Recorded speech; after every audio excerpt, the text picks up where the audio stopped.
Hello मेरे प्यारे बच्चों, कैसे हो?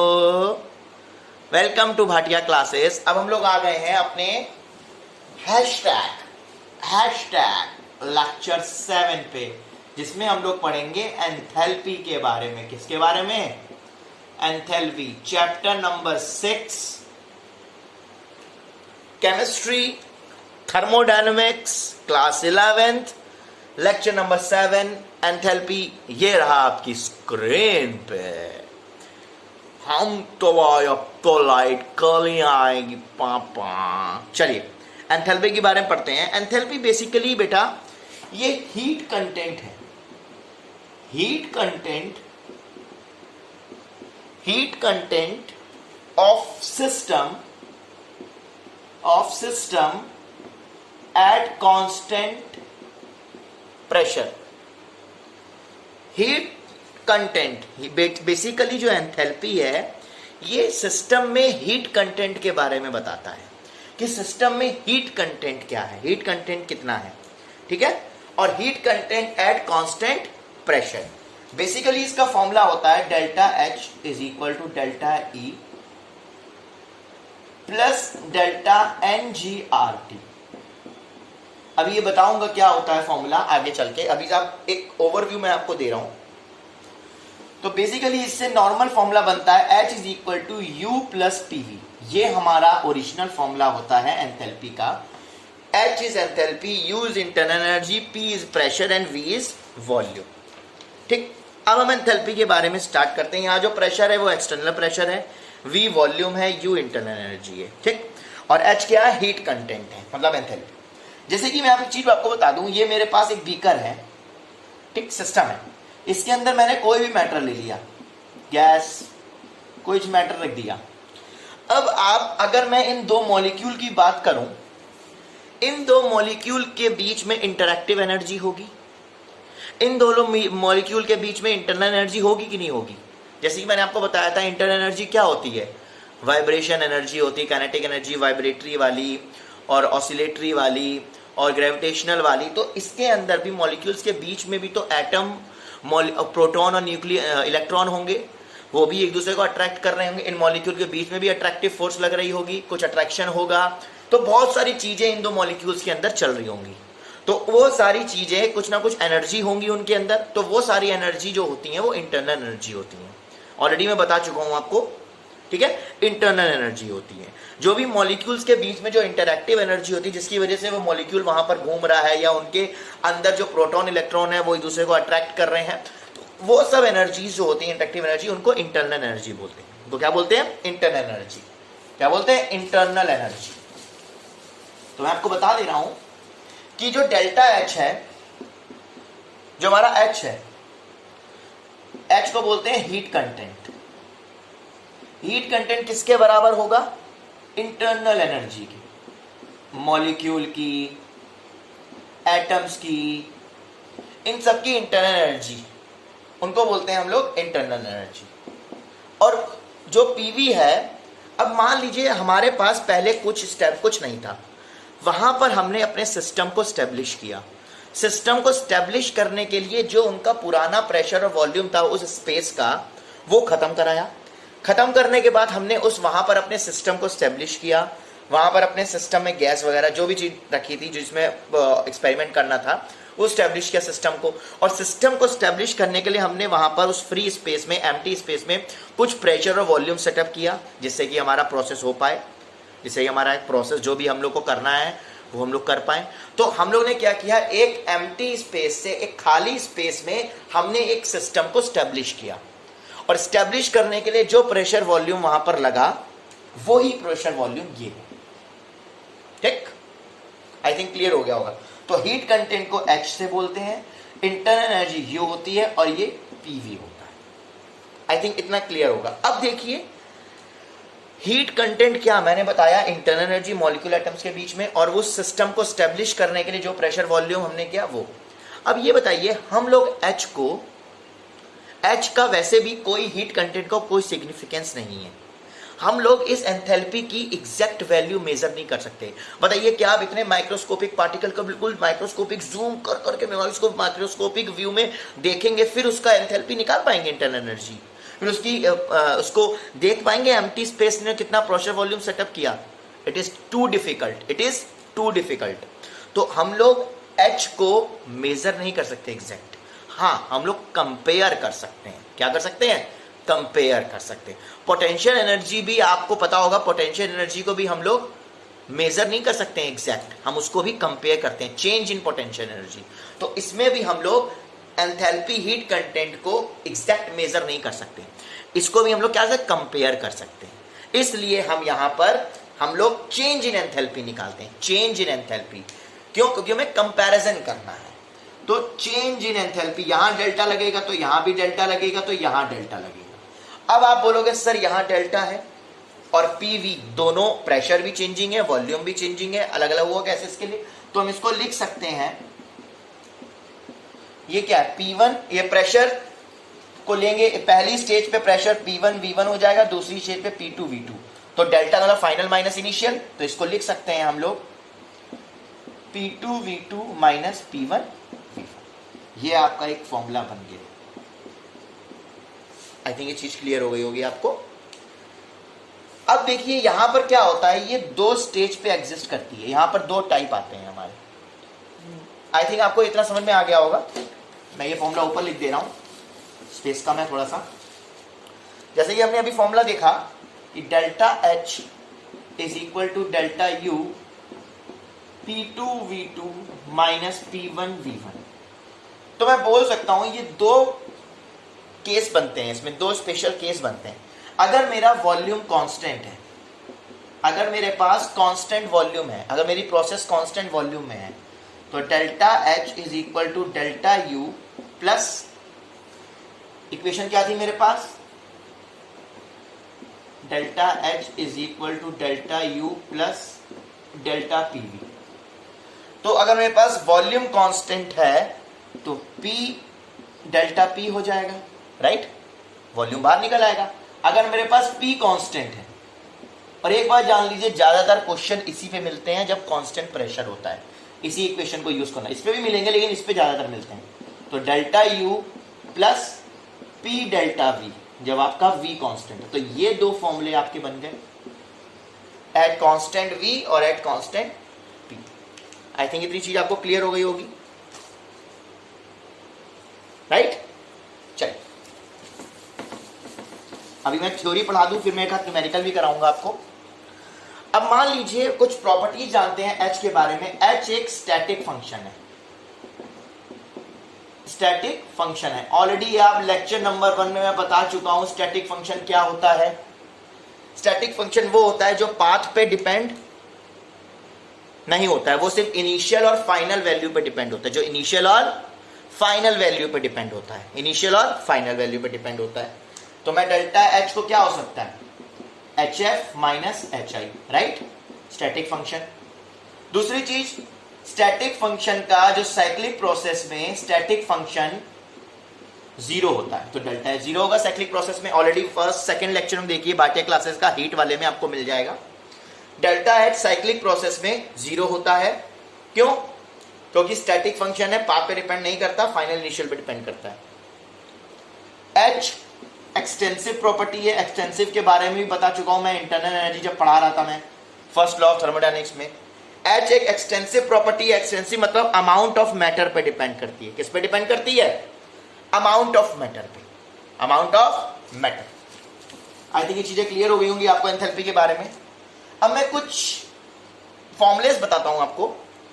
H एंथैल्पी के फॉर्मूले in terms of thermodynamics, thermodynamics के फॉर्म में एंथैल्पी के क्या क्या फॉर्मूले बन सकते हैं। फर्स्ट, एंथैल्पी के फॉर्मूले in terms of first law of thermodynamics. जैसे कि आप जानते हैं, आपने फॉर्मूला पढ़ा है H is equal to U plus PV, right? I think ये आपने पढ़ा हुआ है, अभी मैंने आपको बताया ये, राइट? दूसरा फॉर्मूला आपने पढ़ा है delta H is equal to delta U plus delta PV। I think ये फॉर्मूला भी आपने अभी पढ़ा है। अगर मैं कांस्टेंट प्रेशर ले लूं, अगर मैं प्रेशर कांस्टेंट ले लूं तो delta H is equal to delta U plus P delta V, constant P पे होगा ये अभी मैंने फॉर्मूले आपको बताए थे, ठीक। अगर मैं फर्स्ट लॉ ऑफ थर्मोडायनेमिक्स की बात करूं तो आपके पास फॉर्मूला होता है delta U is equal to delta Q plus delta W. ये ऑलरेडी फॉर्मूला बता चुका हूं मैं आपको फर्स्ट लॉ ऑफ थर्मोडायनेमिक्स का। अगर मैं कांस्टेंट वॉल्यूम की बात करूं, अगर मैं कांस्टेंट प्रेशर की बात करूं, अगर मेरे पास प्रेशर कांस्टेंट हो जाए तो मेरे पास फॉर्मूला बनेगा delta U is equal to delta QP. Work done constant pressure पे क्या होता है, minus P external delta V. याद होना चाहिए आपको, वर्क वाले लेक्चर में बताया था, थर्ड लेक्चर आप जाइएगा मेरा देखिएगा, भाटिया क्लासिक आपको मिल जाएगा। वर्क का फॉर्मूला होता है minus P external delta V. तो कांस्टेंट प्रेशर पे delta U is equal to delta QP minus P external delta we.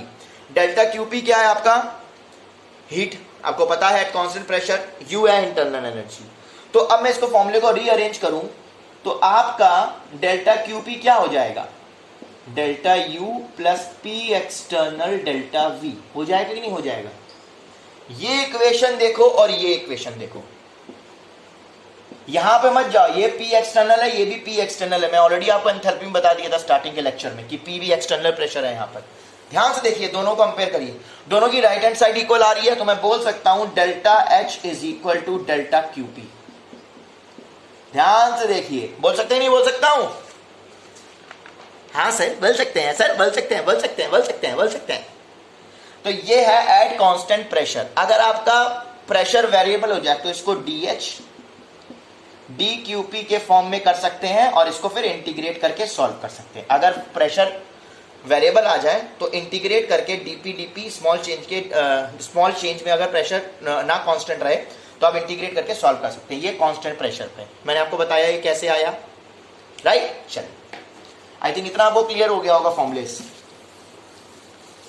मैं तो रास्ते से जा रहा था, एंथैल्पी को देख रहा था, बीच में इंटरनल एनर्जी आई तो मैं क्या करूं, बीच में फर्स्ट लॉ ऑफ थर्मोडायनेमिक्स आया तो मुझे तो बताना पड़ेगा। चलिए, हमने पढ़ा delta H is equal to delta QP, right. ये अभी मैंने आपको फॉर्मूला बताया। डेल्टा एच क्या होता है आपको पता है, delta U plus P delta we. Eight constant pressure की बात हो रही है, कांस्टेंट पी यहां लिखा भी हुआ है, पी कांस्टेंट पर। क्या मेरे प्यारे दोस्त, delta H is equal to, अरे मार्कर का कैप गिर गया, कोई बात नहीं, कोई बात नहीं, कोई बात नहीं। Delta U is equal to P delta V, क्योंकि प्रेशर कांस्टेंट है। क्यूपी पे आइए, क्यूपी क्या होता है, delta U plus P delta V, right. यही फॉर्मूला बताया था। अब ध्यान से समझिएगा, बिल्कुल ध्यान से, मैंने आपको क्यू का एक फॉर्मूला बताया था जब मैं हीट पढ़ा रहा था, स्पेसिफिक हीट कैपेसिटी, तो मैंने फॉर्मूला बताया था Q is equal to N C delta T. अगर आपको याद होना चाहिए ये फॉर्मूला, नहीं याद है तो लेक्चर जाके देखिएगा मेरा हीट का। और अगर ये नंबर ऑफ मोल्स होते हैं, ठीक है, चेंज इन टेम्परेचर होता है। अब यहां पर मैं अगर कांस्टेंट प्रेशर की बात कर रही हूं नहीं कर रहा हूं, N C P delta T. Q क्या है हमारे पास, Q P, N C P ये हो जाएगा आपका। ध्यान से देखिएगा, आपका ये सी क्या है, molar heat capacity, molar specific heat capacity, molar specific heat capacity eight constant pressure. ये फॉर्मूला मैं ऑलरेडी आपको बता चुका हूं, लेक्चर नंबर देखिएगा, हीट में जाके आपको मिल जाएगा। तो ये एट कांस्टेंट प्रेशर, अगर मेरा प्रेशर चेंजमेंट आ जाए छोटा, तो ये dP इज इक्वल टू क्या हो जाएगा। इतना पॉइंट क्लियर हुआ। तो हमें पता है QP किसके इक्वल है, ये तो यहां पर डेल्टा लग जाएगा, राइट, यहां पर डेल्टा लग जाएगा, ये भी डेल्टा होगा। तो डेल्टा P किसके इक्वल है, अभी मैंने बताया था डेल्टा H के ऊपर लिखा है, तो delta H is equal to N C P delta T लिख सकते हैं, क्योंकि ये डेल्टा QP इक्वल है डेल्टा H के। राइट। तो अगर मेरे पास प्रेशर वेरिएबल आ जाए तो मैं इसको स्मॉल चेंज ले लूंगा, DH is equal to N CP dt। तो मैं इसको इंटीग्रेट करके सॉल्व कर सकता हूं। और CP आपको पता है, भूल गए, याद कर लेना CP क्या होता है, पता चल जाएगा। इतना क्लियर हो गया? ओके। अब हम आते हैं केमिकल रिएक्शंस में। केमिकल रिएक्शंस में हमारी एंथैल्पी क्या बिहेव करती है, कैसे हम लोग न्यूमेरिकल्स को सॉल्व करते हैं अगर केमिकल रिएक्शंस के फॉर्म में दिया हो। तो रिएक्टेंट, ये प्रोडक्ट, ये रिएक्टेंट, ये प्रोडक्ट। हमें फॉर्मूला पता है delta H is equal to delta U plus delta PV। ये फॉर्मूला हमने पढ़ा है। अगर मेरे पास रिएक्शन है और गैस आइडियल है, अगर मैंने गैस ले ली, ये ऑब्वियस सी बात है, गैस की ही बात हो रही है यहां पर, तो गैस के लिए बात होगी तो PV किसके इक्वल होता है गैस में? nRT के इक्वल आइडियल गैस में, पता है तो आपको। तो PV की जगह nRT लिख सकता हूं। तो delta H is equal to delta U plus delta nRT, right. अब ध्यान से देखिए, मैंने एक चीज आपको बताई थी, चलिए पॉइंट अभी ना समझिए, वो पॉइंट आगे जब न्यूमेरिकल में बताऊंगा। तो delta H is equal to delta U plus delta nRT। तो ज्यादातर रिएक्शन आपकी कांस्टेंट प्रेशर और बेटा टेम्परेचर पे होती हैं। जो ज्यादातर रिएक्शन हमें मिलती हैं वो कांस्टेंट प्रेशर और कांस्टेंट टेम्परेचर पे मिलती हैं, ठीक है। तो मैं फॉर्मूला बोल सकता हूं delta H is equal to delta U plus delta nGRT। तो यहां पर कांस्टेंट टेम्परेचर और प्रेशर होगा, यहां पर कांस्टेंट, ये इक्वेशन जो निकलेगी मेरी कांस्टेंट T और कांस्टेंट P पे रहेगी। यहां पर T कांस्टेंट रहेगा, R तो ऑलरेडी कांस्टेंट होता है, सिर्फ वेरिएबल क्या होगा डेल्टा Ng। और डेल्टा Ng क्या है? मोल्स ऑफ गैस, मतलब फाइनल प्रोडक्ट के मोल्स माइनस रिएक्टेंट के मोल्स, ये फॉर्मूला है, याद रखिएगा। ये फॉर्मूला बहुत इंपॉर्टेंट है, अभी न्यूमेरिकल्स कराऊंगा इस पे मैं। चलिए ये फॉर्मूला नोट हो गया, इस पे क्वेश्चन करते हैं। आइए, ये इक्वेशन कैसी थी? कांस्टेंट टेम्परेचर एंड प्रेशर, ध्यान रखिएगा। मान लीजिए मैंने आपसे पूछा, मुझे बताइए आपका डेल्टा H ग्रेटर है डेल्टा U से, या डेल्टा H आपका लेस है डेल्टा U से, या डेल्टा H आपका इक्वल है डेल्टा U से। ये मैंने आपको दिया। आप बोलोगे सॉरी क्या लिखा है? मेरे प्यारे दोस्त, ये अभी क्वेश्चन है, एक्शन कामीन आके इसमें सॉल्यूशन बताएगा, एक्शन कामीन आएगा। चलिए, एक्शन कामीन बोलता है ये आपकी इक्वेशन है, शिनचैन को इक्वेशन देता है कि ये N2 है, ये 3H2 है और ये बनाता है 2NH3। अब आपको इसमें बताना है कि डेल्टा Ng कितना होगा। आपको बताना है डेल्टा H ग्रेटर है डेल्टा U से, डेल्टा H लेस है डेल्टा U से, कि डेल्टा H बराबर है डेल्टा U के। तो उससे पहले ये गैस की बात हो रही है, ये गैस की बात हो रही है, ये भी गैस में है। तो उससे पहले हम लोग डेल्टा Ng निकालेंगे। डेल्टा Ng कैसे निकलता है? Product minus reactant. प्रोडक्ट में कितने मोल्स हैं? सिर्फ गैस के मोल्स देखने हैं। गैस के वाला सॉलिड लिक्विड दिया हमें कोई मतलब नहीं, हमें सिर्फ किसके मोल से मतलब है? गैस के सर, गैस के सर। तो प्रोडक्ट में गैस के कितने मोल्स हैं? 2 माइनस रिएक्टेंट में कितने हैं? 3 + 1 1 4, तो -2 आ गया। तो फॉर्मूला क्या होता है? Delta H is equal to delta U plus delta nGRT। तो ये delta H is equal to delta U -2 RT। अब देखिए डेल्टा H में से डेल्टा H कब आएगा? जब डेल्टा U में से 2 माइनस कर दें, ये माइनस करेंगे। डेल्टा H कब आएगा?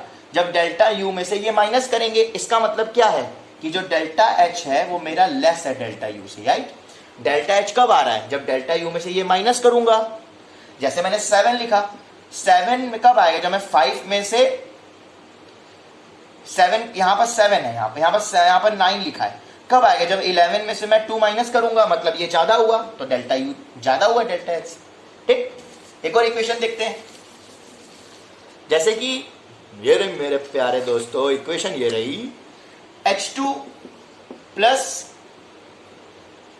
Br2, ये भी गैस है, ये गैस है, और ये भी 2HBr, ये भी गैस है। तो इसमें बताइए कौन ज्यादा होगा, डेल्टा H की डेल्टा U? तो पहले डेल्टा Ng निकालेंगे, प्रोडक्ट माइनस रिएक्टेंट। प्रोडक्ट के कितने मोल्स हैं? 2, गैस में है। रिएक्टेंट में देखिए 2 ही हैं, तो ये 0 हो जाएंगे। तो delta H is equal to delta U plus delta N G R T. खुद देखिए ये जीरो तो पूरा जीरो, तो डेल्टा एच इक्वल टू क्या आ गया यहाँ पर, डेल्टा यू। मन में आया? चलो एक इक्वेशन और देखता हूं मैं, एक इक्वेशन और कराते हैं बेटा। एक इक्वेशन ये बोल रही है कि MgCO3 gives MgO plus CO2, ये सॉलिड, ये सॉलिड, ये गैस। अब मुझे डेल्टा Mg पहले निकालना पड़ेगा, तो Np माइनस Nr। अब मुझे यहां बताइए कि क्या कोई गैसियस दिया है प्रोडक्ट में? यस, एक दिया है।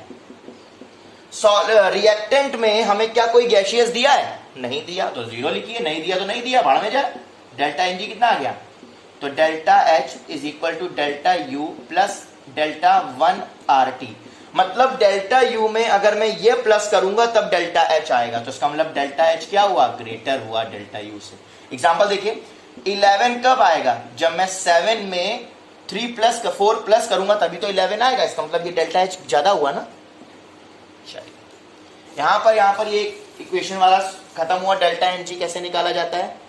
अब मैं आपको एक इक्वेशन करा रहा हूं। अब आपको वैल्यू निकालनी है, समझिएगा ध्यान से, कि find the value of delta H minus delta E। Delta E internal energy है, ध्यान रखिएगा। For a reaction at 25 degree Celsius, आपको वैल्यू निकालनी है delta H minus delta E की, जो रिएक्शन हो रही है 25 डिग्री सेल्सियस पे, और आपको रिएक्शन दी गई है C6H6 plus 15O2 gives 12CO2 plus 6H2O। ये लिक्विड, ये गैस, ये गैस और ये सॉलिड। तो आपको delta H minus delta E निकालना है। मेरे पास एक फॉर्मूला है, delta H is equal to delta E plus delta NgRT। तो डेल्टा E को यहां भेज दूं, अरे डेल्टा E ही भैया क्या होता है? Internal energy. E लिखो या यू लिखो, बात एक ही है। तो डेल्टा NgRT, डेल्टा Ng निकालना मैंने आपको बताया था, प्रोडक्ट वाले मोल्स माइनस रिएक्टेंट। प्रोडक्ट में सिर्फ गैस के मोल्स, ओनली गैस के मोल्स। गैस के कितने मोल्स हैं यहां पर? 12। तो 12 माइनस यहां पर 15। आर की कितना है? 8.314। आर की वैल्यू रखेंगे 8.31। जैसे भी क्वेश्चन में बोला गया होगा कि उस यूनिट के अकॉर्डिंग रखेंगे, उस यूनिट के अकॉर्डिंग रखेंगे। 25 डिग्री सेल्सियस कैलविन में बदलेंगे 298। तो ये आपका डेल्टा H निकाल लीजिए, सॉल्व करके मुझे कमेंट में आंसर बताइएगा कितना आंसर आया। ओके, चलिए अब देखिए कि आपको पता है जो डेल्टा H है वो डेल्टा QP के इक्वल है, आप ये बात जानते हैं। मैं आपको हमेशा से बताता आ रहा हूं कि डेल्टा U जो है, जो डेल्टा U है वो टेम्परेचर डिपेंडेंट है, आपको पता है। ये पॉइंट आपको पता है कि नहीं पता है? अब जैसे कि मैंने बोला कि डेल्टा H किसके इक्वल है? QP के इक्वल है, राइट। तो delta U heat content at constant volume. अगर मैं कांस्टेंट वॉल्यूम की बात करूं, ये डेल्टा H क्या है? ये एट कांस्टेंट प्रेशर है, ये कांस्टेंट प्रेशर पे होगा, प्रेशर जीरो हो जाएगा, राइट। Pressure zero at constant pressure. तो अगर मैं बात करूं आपकी कि ये कांस्टेंट वॉल्यूम पे delta U is equal to heat content, जो डेल्टा U है वो इक्वल होगा हीट कंटेंट के, मतलब डेल्टा H के, मतलब डेल्टा QV। ये QV के इक्वल हो जाएगा एट कांस्टेंट वॉल्यूम। ये कांस्टेंट प्रेशर पे ये फॉर्मूला बनेगा डेल्टा H का, और डेल्टा कांस्टेंट वॉल्यूम पे ये बनता है। तो अगर मैं बोलूं अकॉर्डिंग टू द थ्योरम, आपको एक चीज पता है, तो डेल्टा U किसके इक्वल होता है? आपको पता है बात?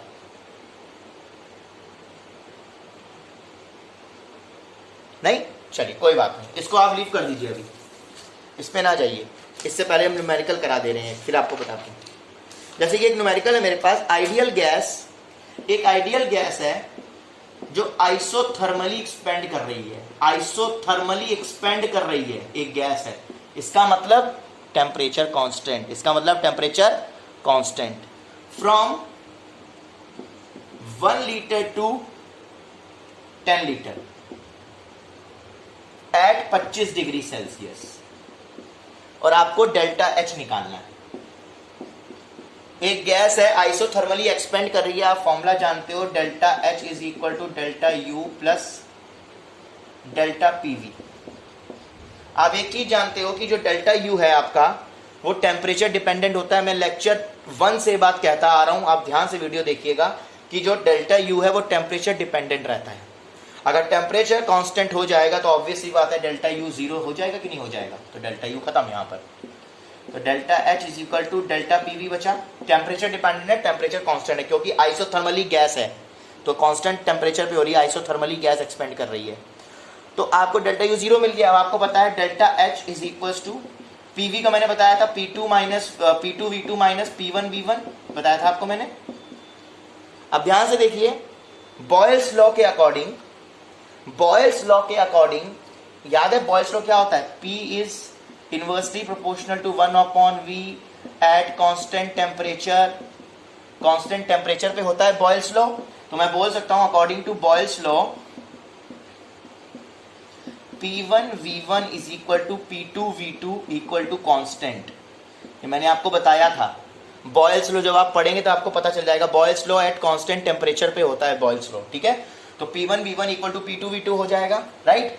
तो ऑब्वियसली बात है ये वाली ये दोनों इक्वल हो जाएंगे, दोनों कट जाएंगे, तो डेल्टा एच क्या आ गया, जीरो। यहां पर ये लेक्चर आपका एंड होता है मेरे प्यारे बच्चों। नेक्स्ट वीडियो मिलेंगे नेक्स्ट जोश के साथ, नेक्स्ट ताकत के साथ, okay. Till then bye bye, good night, take care.